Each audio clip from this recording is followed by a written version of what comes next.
You got it recording? Yep. Oh, okay. Well, so you got your special washer, lock washer here on top of a D-shaped washer that goes on there only one way. It's got a D shape on here, like the letter D, and it only can go on one way. So once it goes on and you press it down enough, it will lock itself in place. And you got your cover plate, and you got your pause. These things come out when you spin it, and that's what grabs this thing up here. It'll grab the cage and spin the cage. Those paws will grab into here and turn and rotate that as you pull the string. So you got 3 of those paws in there, and then you have a inner spring and then a outer spring. And this outer spring has a little nub on it that will go into the this guy right here. There's 3, you can choose whatever orientation you want, but there are little holes in this part right here, and if you slide this in first when you're putting it in, I'll show you later, it goes in one of those holes. And I can't take this out because I already tied my string, but this is the only thing that pops up, and then the spring is in there. I have another video of showing you how to wind the spring. I'll add that in there. So once everything's apart and clean, because most people need to actually change these parts out, these wear out over time.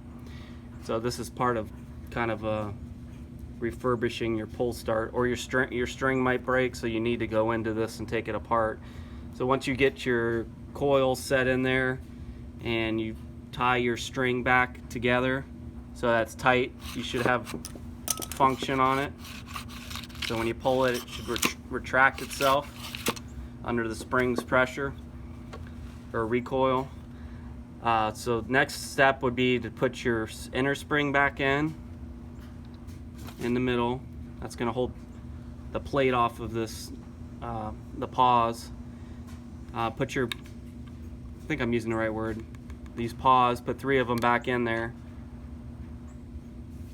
Orientation so that they seat, because they're going to rotate as you pull the string. They rotate out to catch the flywheel cage. And then this is that one spring that you need this kind of S hook sticking up. You can see it.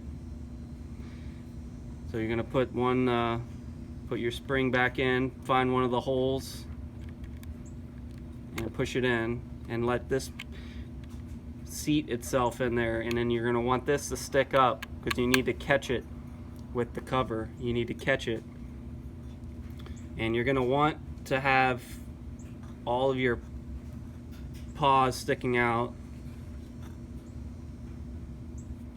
And when you come in, orientation wise, you have these 3 cutouts on this cover that you need to align with your paws, but you're not going to want to just set it on there. You're going to want to create some tension on this, and instead of putting it what looks like the first hole that it wants to go in, you're not going to use that hole. You're going to use the one that's the next one up. So you're going to set that in there and catch it, but then you're going to pull it back under the spring tension. You're going to rotate it back so that it can seat over the paws. And once that goes, now it has tension, and it will be able to reset your paws after you pull the cord. The way that we just did that will help this turn back and push these back in and out of the way while the motor's running. If you don't do that, nothing is going to kick back the paws out of the way, and it will just stick out, and you'll have a loud banging noises on your engine, on your flywheel. So then you put your D washer on the orientation that has the D shape. It's only one way to go on.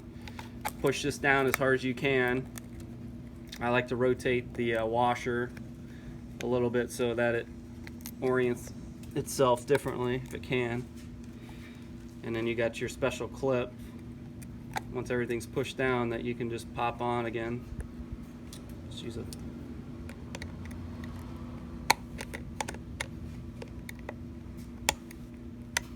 So now it's put together, and these should operate just fine. You see how these will go back in, and then when I pull that, The teeth are coming out.